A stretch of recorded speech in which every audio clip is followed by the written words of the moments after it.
কি রে, এটা পরে যাবি? হ্যাঁ, ভালো না ড্রেসটা? বন্ধুদের সঙ্গে এই ড্রেসটা পরে যাবি? হ্যাঁ, কেন? ভালো লাগছে না।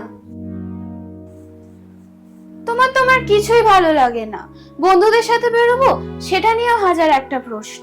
এত প্রবলেম কেন তোমার আমাকে নিয়ে? কখনো তো অ্যাপ্রিশিয়েট করতে পারো আমি কি পড়ছি না পড়ছি। আমি প্রবলেম করি? হ্যাঁ, প্রবলেমই তো করছো। যখনই যেই বন্ধুর সাথেই বেরোই, কোথায় যাচ্ছিস, কেন যাচ্ছিস, কখন ফিরবি, কি করবি, লোকজন স্কুলে কলেজে বুলি হয়, তুমি আমাকে বাড়িতে বুলি করছো রোজ রোজ। তুমি কি করে জানছো আর কারোর বাবা মা এই কথা জিজ্ঞাসা করেন কিনা? তুমি এখনো এত বড় হয়ে যাওনি যে নিজের ইচ্ছা মতো যা ইচ্ছা করে বেড়াবে। এই জন্য তোমাকে কিছু বলতেই চাই না। কখনো বিশ্বাসই করো না আমি কি করছি।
আজকে আবার একই জিনিস, জানেন?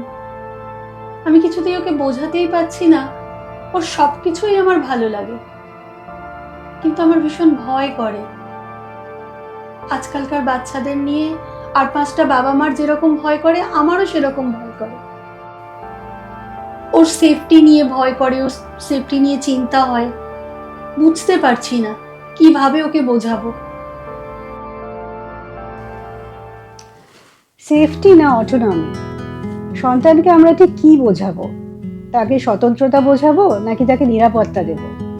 আমাদের সন্তানরা যখন বয়ঃসন্ধিতে পৌঁছায় তখন এই শব্দগুলোকে নিয়ে আমরা বড় বিপদে পড়ে যাই।